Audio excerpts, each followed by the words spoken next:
Welcome, everyone, to Cat's Eye on the Future. This show, we're going to have a very special presentation, and we're going to look not just to the future, but also to the past with my friend Lorenzo. Lorenzo comes from a Native American tradition. We're going to start out, I think, by talking about some of the tribal histories and some of the Native view, especially from your perspective, of sort of how things really happened in the past, especially a long time ago. Okay, probably I should say something about how I got some of the information I have. I am of Cherokee and Scottish descent, on Cherokee on three sides of the four sides of my immediate family, and Scott on four sides.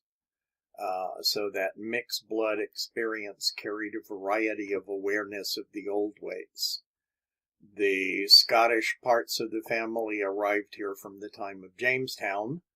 The Cherokee parts were here long before that. I grew up with a lot of the traditions and culture and have been directed to elders throughout my life who have filled in the gaps and a lot of the tradition. So that's where a lot of my information is coming from. And as we're talking, I should probably preface it by saying all of this is, as one old friend of mine used to require in our conversations, according to me. This is how I perceive what I have been taught and what I've experienced in some 71 years now. Yes, that's very clear. So we know you're not speaking for any tribe or any particular organization. You're just, Correct. This is what you have learned. And through that particular family tradition, we were in the homeland from the time of the beginning of removal. They moved right back into the Cherokee land that had just been vacated with the mixed blood family.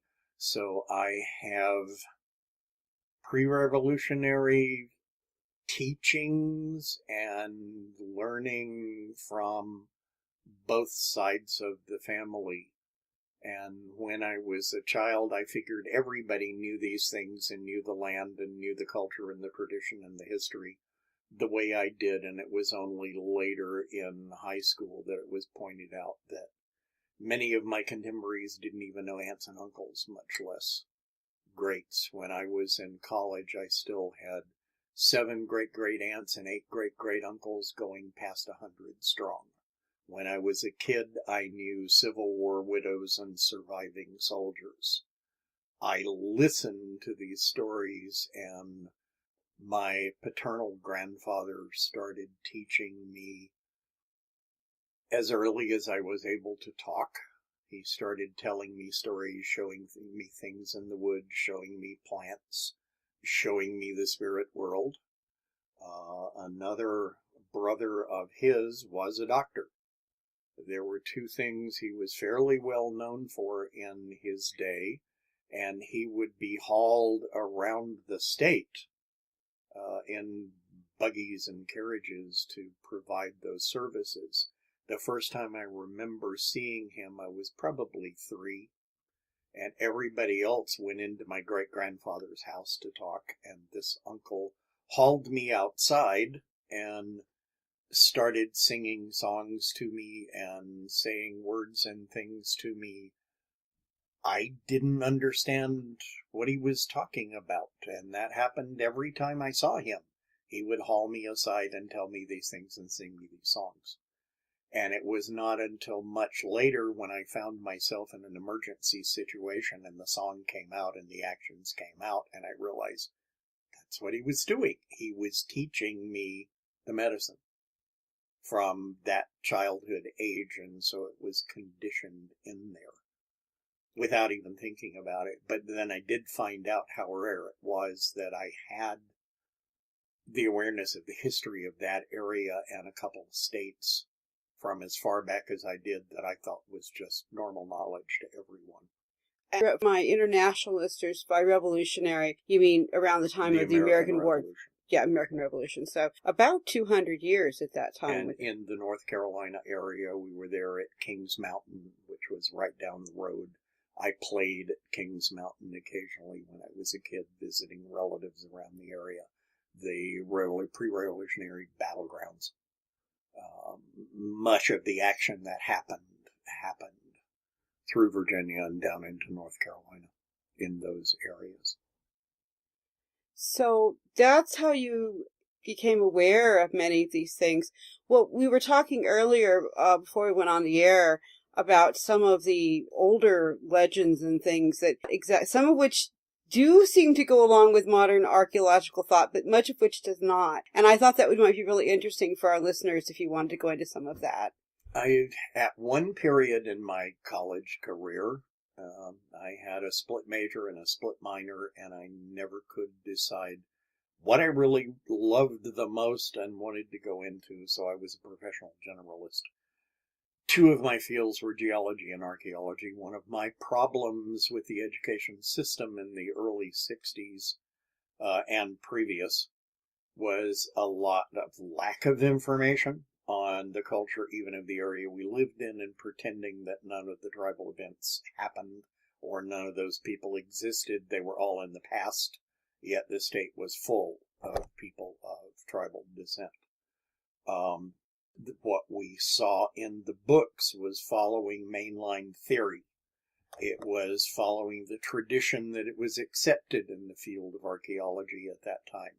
If you had information that was contrary to those teachings, you were considered a quack.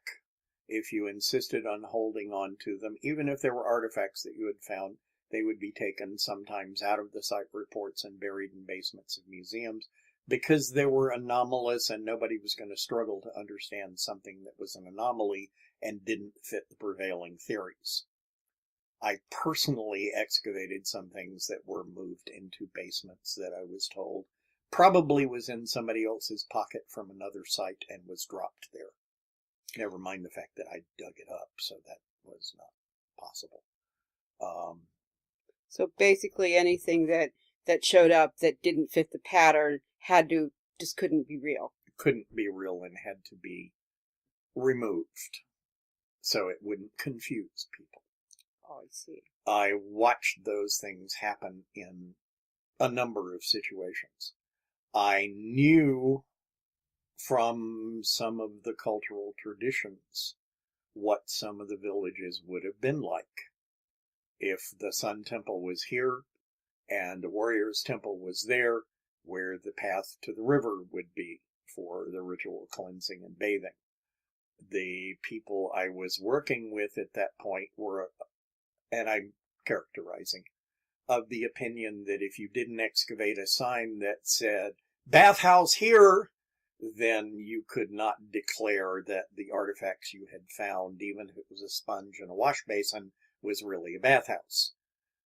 They totally avoided using any logical awareness, talking to anybody who might have been of those people, who would have known how they lived and why and what they did, and where you would put things very logically. That bothered me.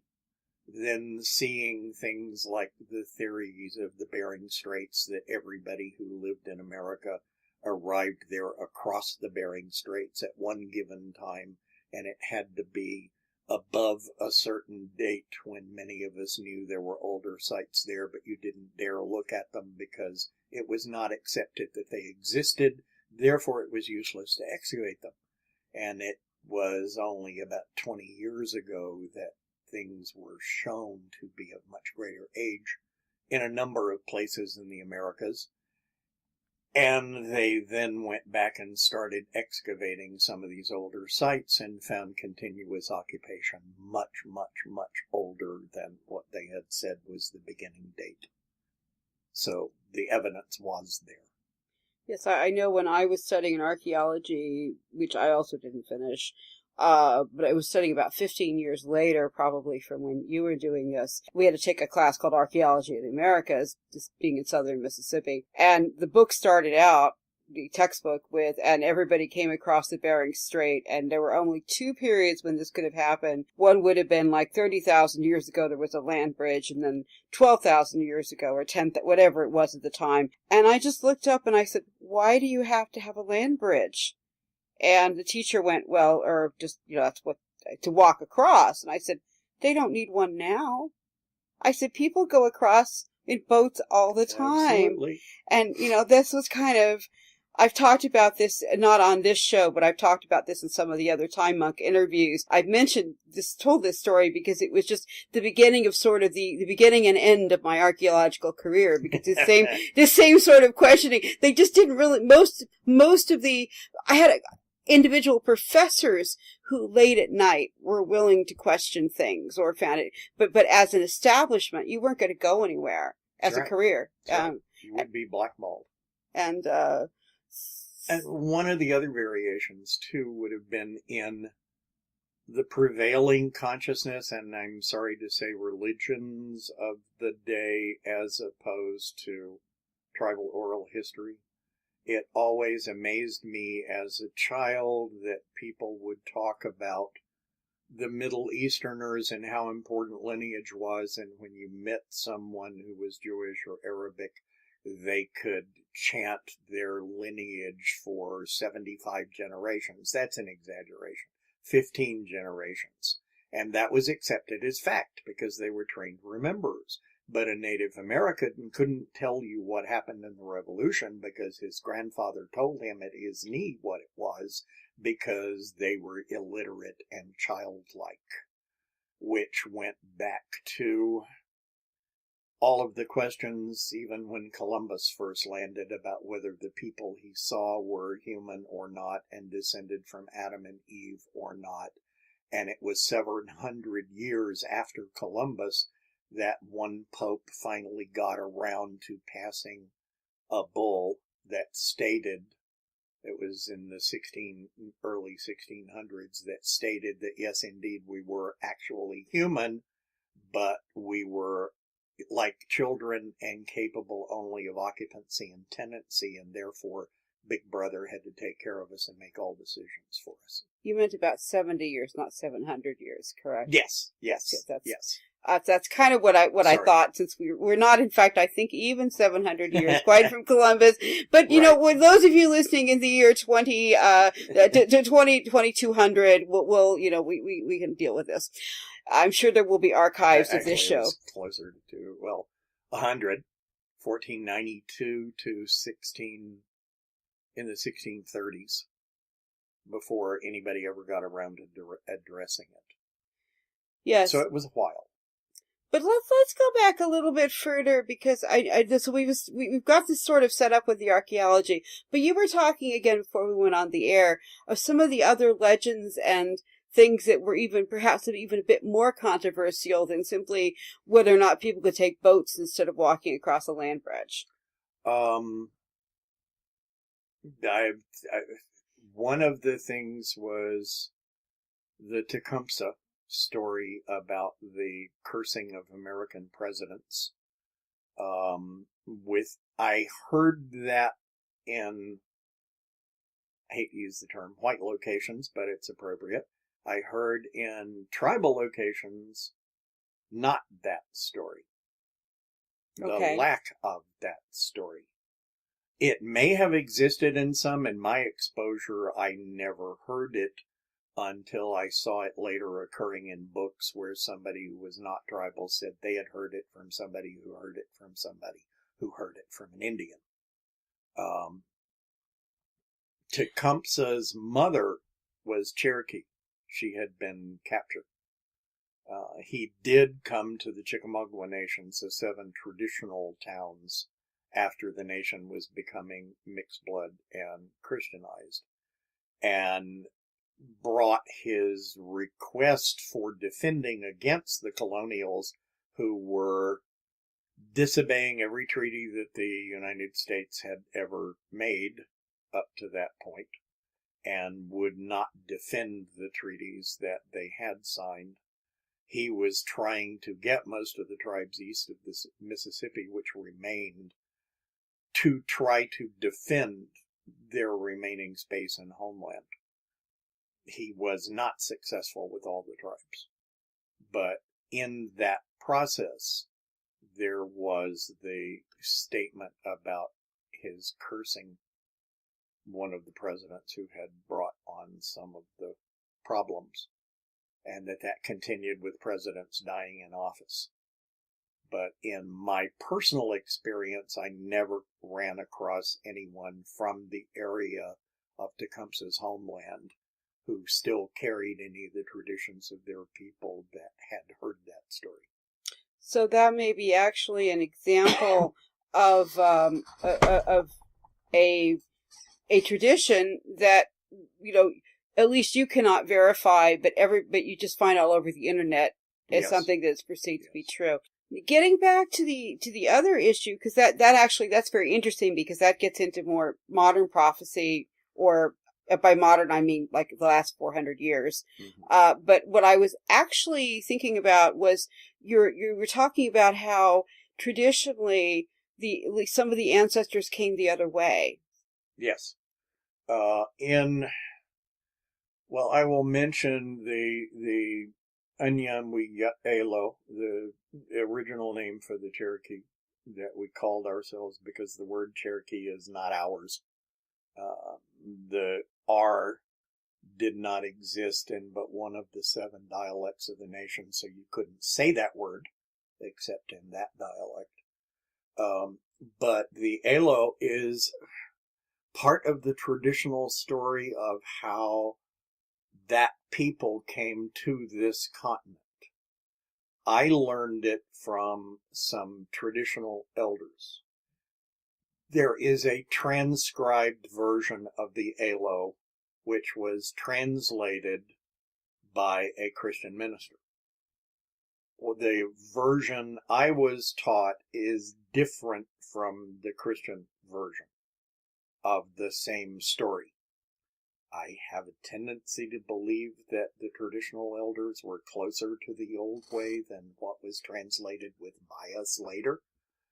In some of the old traditions, there is a story, there was a sky dragon, the Uktena, at one period, part of the national medicine elders. There were 7 national doctors, one representing each clan, of the clans that were here at the time of colonial settlement from Europe.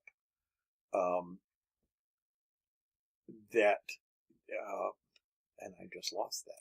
You were saying that there were 7 traditional clans. Before the 7. Yeah. The Uktena, yes, that story. There are a number of early stories about things that happened before the European colonials came into the area, even before DeSoto. And one of those stories was the priesthood using the Uktena to protect the people by their sound, music, vibrations. Could use them. They were, you could say, like the sky dragons of China that helped protect the land, but they were pretty awesome, and you had to know what you were doing or you were in real jeopardy.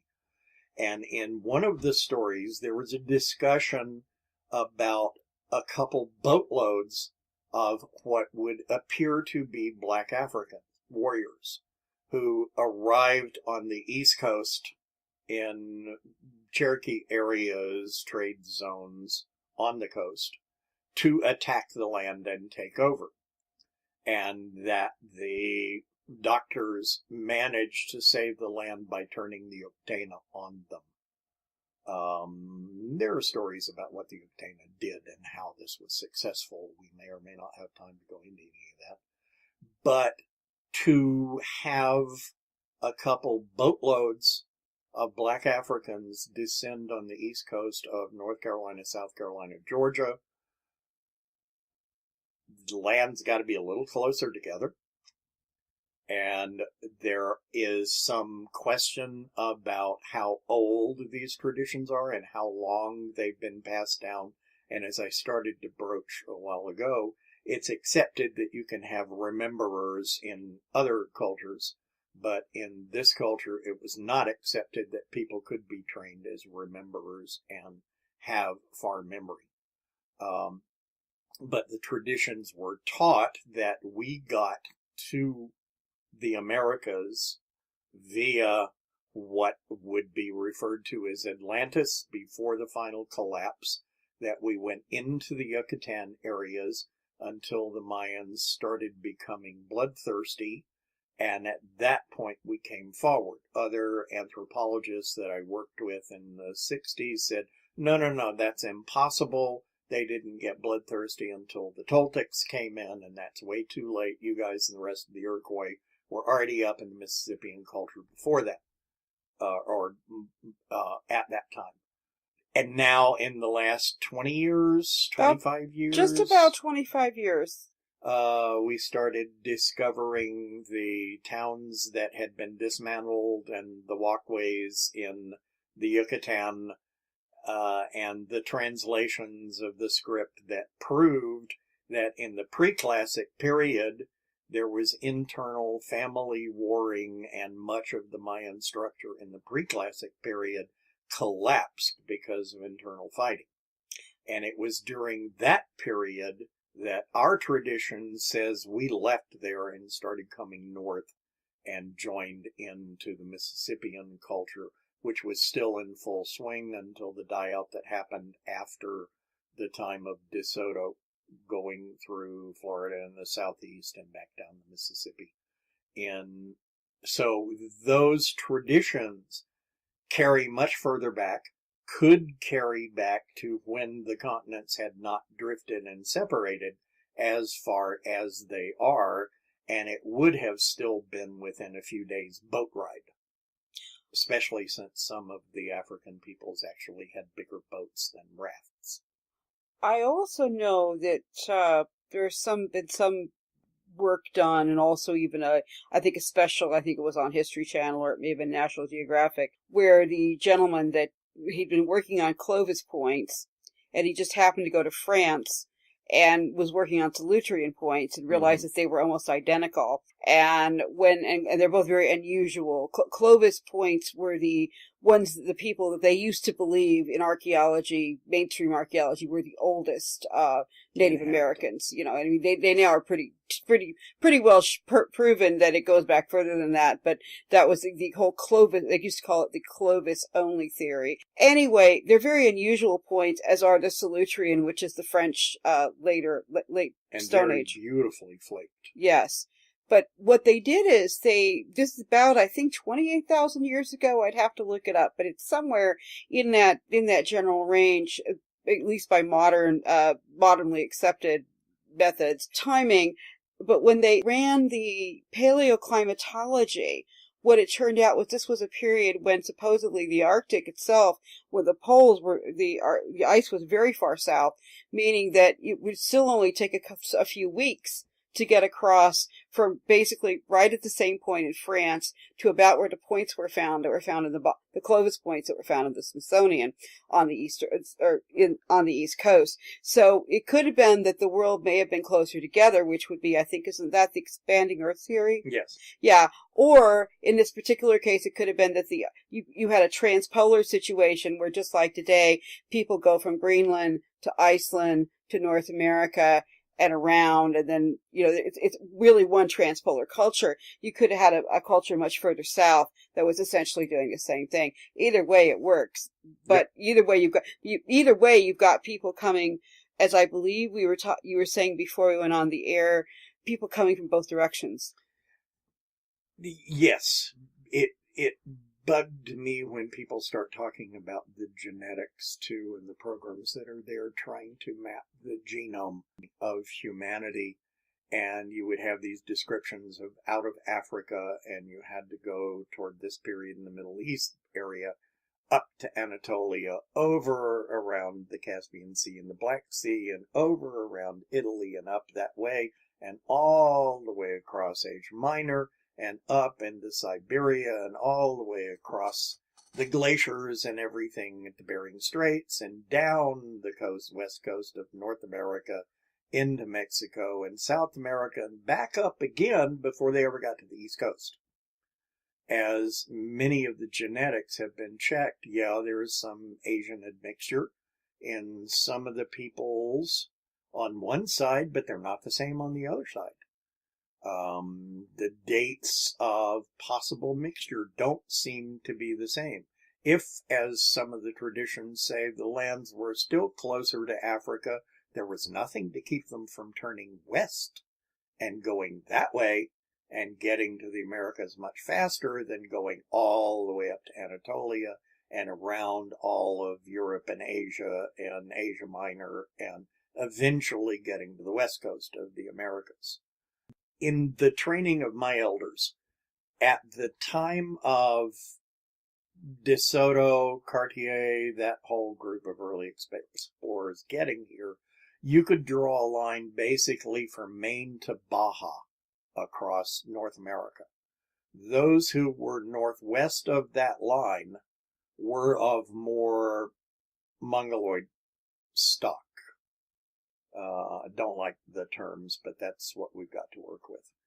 Those who were southeast of that line came upward and across. After contact, those lines were violated. After removals, they were heavily violated. And by the federal government's relocation period in the 50s, everybody was mixed, sometimes into detrimental patterns that has been suggested where people were juxtaposed who could have been mortal enemies to intentionally wipe each other out, shall we say. This would have been in the 1850s. Yeah. And the removals were in the 50s part was the 1950s relocation, when the government decided to get rid of all the reservations and all treaties, and they offered people land in the West, education, housing, if they would give up their tribal membership and move to the West Coast. Oh, okay. There was a major incursion from all over the country to the Bay Area around San Francisco. Oakland, one of the first inter-tribal houses, was built there in Oakland because there were so many people coming from tribes all over America with entirely different cultures and nothing in common with any of the people they were dropped in the middle of. They didn't get the housing they were promised. They didn't get the jobs they were promised. They built International Friendship House as a way of pulling together by people with a parallel culture who could mutually support each other and would be much more recognizable to them than the rest of the cultures that were around them. There was a similar situation in Southern California. That was in the 1950s. You got the beginnings of some of that from Oklahoma in the Dust Bowl period, when people were forced out. Many of the Cherokee who are in California came out in the beginning of the Dust Bowl. Others came out during the period of relocation. It has been said within most of the tribal communities that the Dawes Act, which the federal government established in the 1800s to enroll all tribal members and equally distribute the land, was a genocidal program that within 6 or 7 generations there would be no more Indians left in America and they could abrogate all of the remaining treaties. All the music used on the show today is from musicalley.com, your source for free-to-air music for podcasts. The artists place their music up for free to air in hopes that you, the listener, will visit their site and purchase some of their outstanding musical offerings. So after the show, why not visit musicalley.com and explore their extensive playlist? And she sings, she goes home in the evening with the dew all on her wings.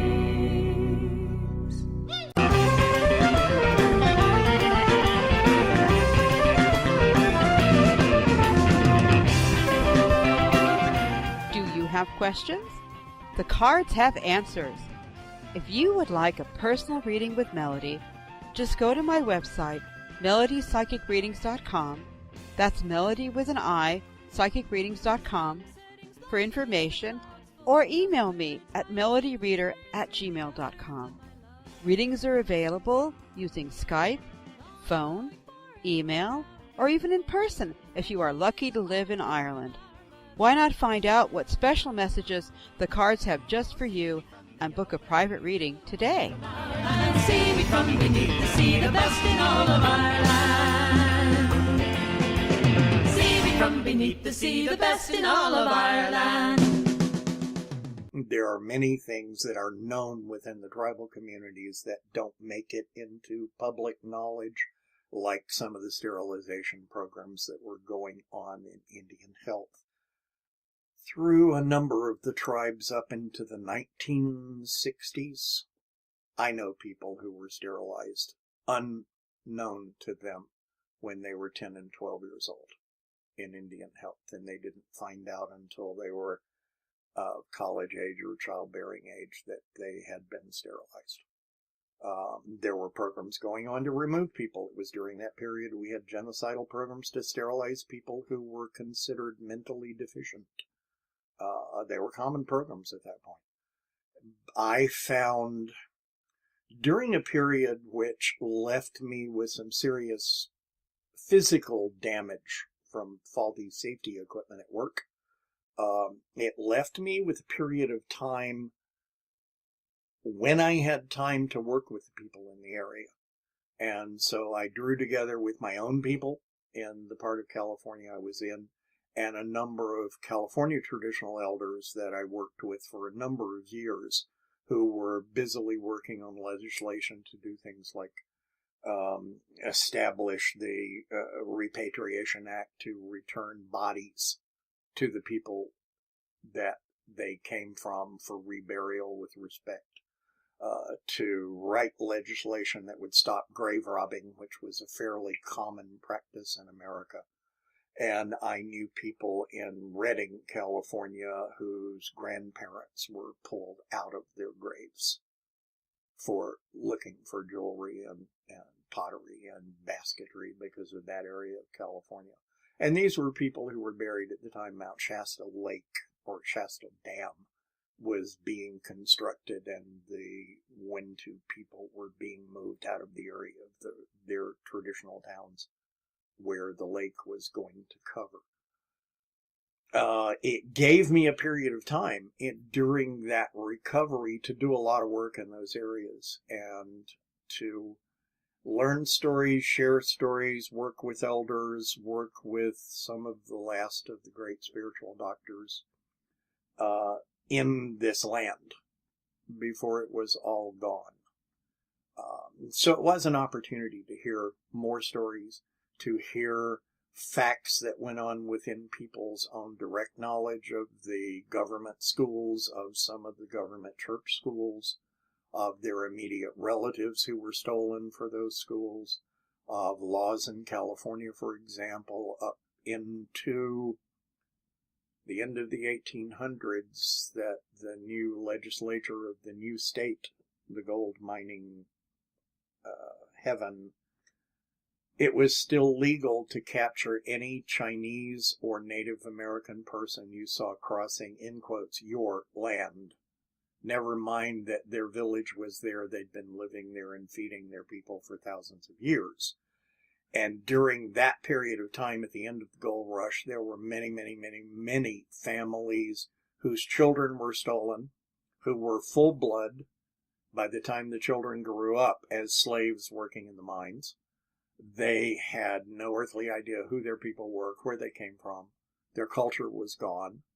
The prevailing culture at that point was busily trying to destroy much of what was left of those cultures because of some snafus that happened in the 1950s, and particularly in 1957, with the lists of tribes that were recognized by the Bureau of Indian Affairs.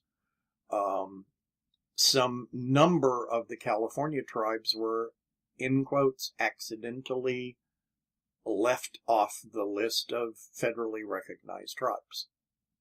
And so from that time until, in some cases, only 10 years ago, those people have been fighting to get the land that was promised them in the treaty settlements, to get the food, to get the education that was promised them as the price for the land they were driven off of and ceded. At one point, 98% of the tribes in California did not have federal recognition, therefore had no land, had no tribal affiliation, did not share in any of the gaming, which has been a curse and a blessing in many cases across the country. I've worked with some of the people who are helping put the gaming in and supposedly training local tribal people to take them over fairly quickly, which didn't happen in a lot of cases for a long time. And in some cases, it's been the only way some of the people were fed and clothed and housed. Elders had heat during the winter, where treaty obligations and sale of natural resources that belong to the tribes on that reservation land were held up for millions of dollars for many, many years, and some of those tribal suits were only settled in the last 10 years. So for many years, money was being collected to give them for their natural resources, but they never got it. And in some cases, the casinos have been a blessing. In other cases, it's been a curse. Because as more and more of the culture was driven away from them, taken away from them, the kids had nothing to go back to. You get a $5,000 payment next month from the gaming, and you go out and get drunk or a new car or wrap yourself around a tree. So it's been a blessing and a curse. And you will find that in the opinion of many of the tribal people where there is gaming. Now, another thing we talked about before going on the air that I think might play into this is you were talking about some of the differences in perspective and I guess worldview between not just Cherokee but Native culture, First Nations culture in general, and the wider, I guess, Western culture. And from what you're saying, it sounds like the gambling is somehow helping with that disconnect, even for tribal people. It is.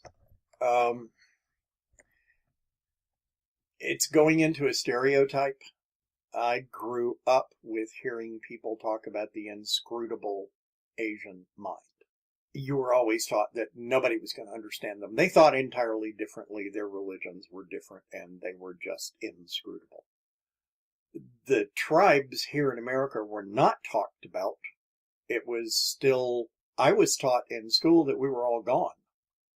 Even though there were people around me in North Carolina on all sides, even though I had relatives who were still there, the Catawba Nation is on part of one of my great uncle's property at this point on the edge of South Carolina and North Carolina. No one ever made the connection that there might be a different thought process. No one ever noticed that when Franklin was talking to the Iroquois Confederation about the offer that had been made to make the states part of the Iroquois Confederation and part of that republic government structure. At the same time those things were going on, Congress, or the Continental Congress, was actually looking at the proposals, but one of the main stoppers for accepting that offer was the fact that in the Iroquois Confederation, the Women's Council had just as much force and power as the Men's Council. Everyone had an equal voice. It was not just landowners. And one of the first cases where these mind patterns, consciousness patterns, clashed was in ownership of land, because the Europeans who came over knew of ownership, whether it was serfdom and it was a lord owning it or what. There was still ownership of the land, and somebody had control of it and ran everybody else, and everybody else had to work or be an indentured servant. In the Native American pantheon and spirituality, no one could own the land. The land belonged to Creator. It was given to the people to use as long as they needed and as much as they needed. But along with that was taught the responsibility to respect the land, to keep it in balance, to keep in balance with all of life, the plants, the animals, the stone, because we're all children of one Creator. that just didn't play in the immigrants' playbook. They didn't understand that. Even today, you get people who don't understand that. We'll talk about tree huggers. No, it's not just going out there and being a tree hugger. It's respecting. In the old way, you had to have food. With plants or with animals, you did a prayer and an offering beforehand. You told them that you needed to feed your family and what you needed them for. And would someone come forward? And usually one would come forward and offer itself. And before it was ever eaten from, it was blessed. It was thanked for its giveaway, for giving its life so that the humans might continue. That spirit of thankfulness was in everything for most of the tribes. That awareness that you couldn't own the land, that Dawes Act couldn't make you take the land individually because it belonged to the people and it was yours to use, but Creator owned it. Nobody else owned it. That was the point at which people started coming in as ringers and realizing they could capitalize on this. Oil was being found in the areas around Oklahoma, and there were people who came in and got themselves declared guardians of some of the tribal families who did not speak English, who did not know what was going on, who refused to sign up for land individually because it belonged to Creator and people. And their allotments were stolen. And they were landless still, with no place to go at all. Those cultural differences are in there, and it's there for people who have lived on the land for centuries. But one of the points that I was also taught is we now still have people who have been here 300 years. Their ancestors are a part of the land. They are part of the soil.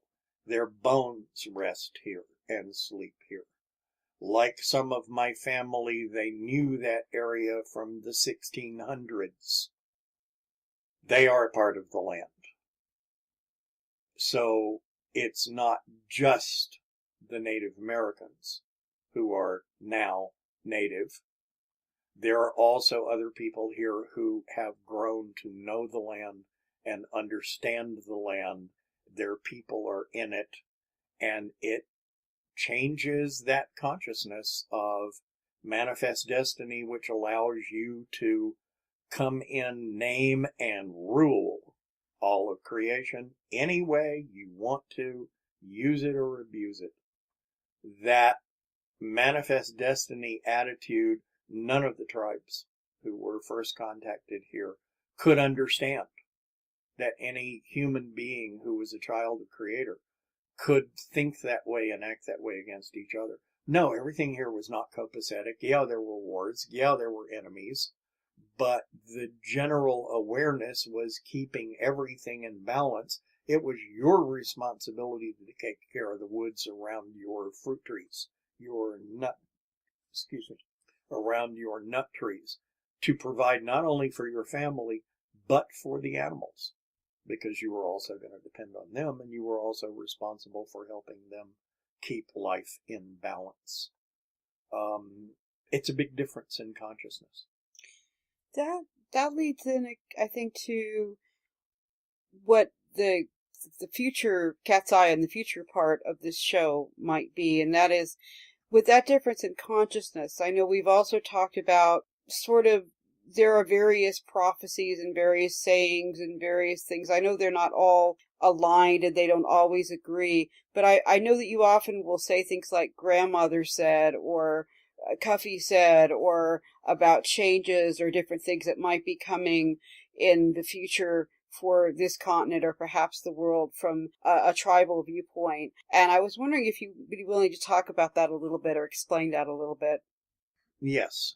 There are elders who will be recognized for their knowledge, their spirit, their devotion to the people, their possible link with Creator, their ability to bring information through to their people. There are some who do medicine in a physical form, from binding wounds and splinting breaks to proper herbs to bring a physical condition back into balance, to emotional work. It was said in study of some of the early Cherokee doctors that they were better psychologists than what was coming out of the colleges these days, because you had to understand what was going on with your patient to be able to help guide them into healing themselves with the assistance of plants, other medicines, energy work, that type thing. That knowledge was here. Many of those, well, not many, some of those people were fairly well known as seers. They might, like Nostradamus, but less prolifically, see into a future, a parallel future, a potential future. If you don't course correct what you've done here to the water, no one will be able to drink or live in X number of years type thing. Mostly it was an admonition. These are the things you need to do to return yourself to balance and return the world to balance. Those people usually had gatherings. Some continued to do the old world renewal ceremonies. I will mention this one in particular. There are a number of sacred sites around the country, and there are a number of reasons, from crossing ley lines on down the line to these are the original sites that Creator appointed to worship creation. In the old ethic, and there are many interpretations of what those are and why, but they are different places from your average land. When you are on them, you sense an entirely different feeling and energy. They are frequently points of pilgrimage, points of vision quest, where there are sacred springs. What the tribes can tell you is that those are the sites from which most of the major ceremonies are done, one of which includes, for most people, a world renewal ceremony. That at one specific time of the year, everyone gathers and prays for the healing of all of creation, all of life, and the ongoing qualities of creation as it grows, because they realized we're not fixed in time to 1880. We're not doing exactly the same ceremonies. You don't go change them, but they do adjust, because the earth is growing and adjusting as we are growing and adjusting. And there is a need to adjust some things to the energies that you're working with now. But when those ceremonies are done, the water stays in balance, the land stays in balance, people's energy stays in balance, much easier. In situations where certain corporations seem to have spotted some of these places and love to buy them and use them up for parking lots for their stores, in more cases than one, there have been a few who have more than one or two burial sites, which we call cry sites, or spiritual sites under their parking lots. What we have seen is that when the people are blocked from those sites from going there and doing the prayer ceremonies for all of creation, it's as if the energy lines, the ley lines, disconnect and go whipping around like a fire hose that's loose. And the energy becomes totally chaotic. It can become extremely negative. You go from a state of total balance and the way things should be into absolute and total chaos. So within the communities who are still following the traditional ways, it is critically important to do the ceremonies to celebrate the return of the elders at the end of the winter, the ones who made it through another winter and have survived into the spring. To celebrate the world renewal ceremonies to bring life and balance back to the earth, to bring us into balance so we can continue to shepherd that and keep that feeling.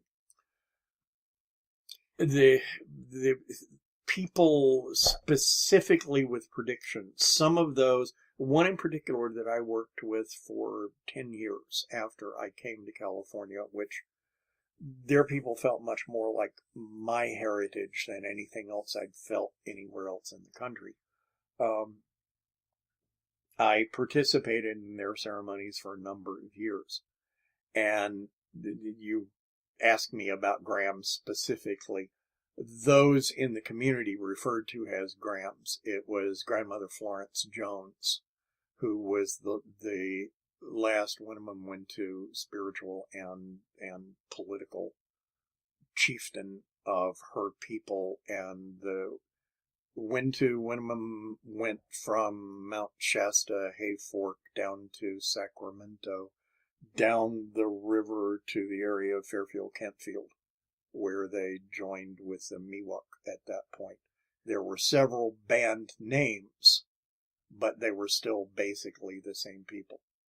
And she would hold the gatherings, and there were predictions she talked about because we were not keeping life in balance. We were not keeping ourselves in balance. And she often talked about seeing the entire West in flames and the whole California Central Valley under ash and the sky a violet purple color. And that when that happened, the Seven Sisters, which is a string of volcanoes that goes from Mount Whitney down toward Mexico, would start into activity again and would lead in a year of 50 years of volcanic activity. Then she talked about things people needed to do to prepare, where they could go for help, what they needed to do to help the transition in a good way so that that didn't happen. And different people hear things differently, and different students will hear a teacher differently. And so within a generation, you may have 10 different stories that originally came out of one statement. One of my teachers was discussing with me after a wreck that I had been involved in what I was taking to restore my physical body. Mentioned one in particular that she felt I needed to be doing. I went outside and immediately 8 or 10 people mobbed me and said, "What was it she said we should all take?" And my response was, she didn't say we should all take anything. She told me something specific to my case. But the tendency is for when someone hears a person that they believe has a purpose as a healer, a doctor, a teacher, they immediately assume it belongs to everybody when something is said. Yet it could very easily just be for a specific person and their path and pattern. There are a number of people who have spoken for their tribe, were in the position as a chieftain or a doctor, to speak for the tribe in treaty negotiations or to the tribe as they were led by Creator. Those stories and traditions are frequently specific to the tribe, but may cover the whole range of the country, like some of the Hopi traditions, and how they reflect on the land and what's happening with the entire nation, and how it reflects on all of the people. And sometimes people hear them right, and sometimes they don't. Sometimes we have things written down. Sometimes the people who write them down don't understand at all what they're writing down and may not get it right. That's a really, I think this has been a really fascinating just sort of overview of a whole lot of different things. Get the impression that one of the things, though, that we probably like to bring into conclusion is basically what you said about respect, balance, responsibility, respect. And basically an understanding that that there are just things that we need to look at things with more than one perspective, I'd say. Yes. You know, there's If not we every. can't begin to understand each other and see a reason to be drawn together as family, we may lose this place. We may destroy Mother Earth. We're well on the way at this point. But from all modern science and research and quantum physics, we are all being again shown what many peoples have known in the past, that we, with our own hearts and minds in balance, can affect and correct the damages that we collectively have done to the earth and each other over time. We may not have to go buy a bulldozer. We may be able to sit and pray over a spring and remind that water what it carries in its memory of the original, pristine, perfect, healthy state. And with that message, which I think is very hopeful, I think this is a great time to bring, I think, this particular interview to an end. But I hope that perhaps at some future time we may be able to talk again, because I've really enjoyed listening, and I think you've really, actually, my listeners will really enjoy listening to you as well. So thank you very much. I've enjoyed it. Hope it's not too much rambling. I don't think so. Thank you very much for being here. That was tonight's Cat's Eye on the Future, and we'll see you again next time. But here's a health to the company and one to my lass. You have been listening to Cat's Eye on the Future, the show where we take a glimpse of the energies coming soon into your world and into your future. Be sure to join us again next time when we explore another chapter of Cat's Eye on the Future. Again. But here's a health to the company and one to my lass. Let's